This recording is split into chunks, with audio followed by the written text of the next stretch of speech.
बौद्ध धर्म हा सम्राट अशोकामुळे भारतामध्ये किंवा भारताच्या बाहेरही त्याचा विस्तार झाला, प्रचार प्रसार झाला.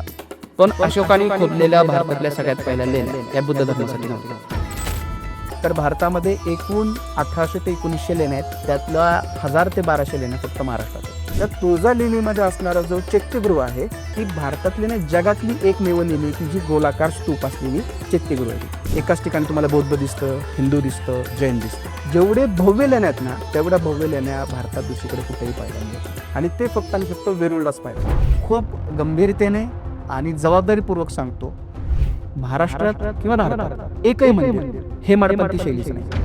हा धक्का असेल खूप जणांसाठी. हेमाडपंथी नावाची शैली अस्तित्वात नाहीये. ह्याच्याविषयी कुठलाही पुरावा आणून दाखवा.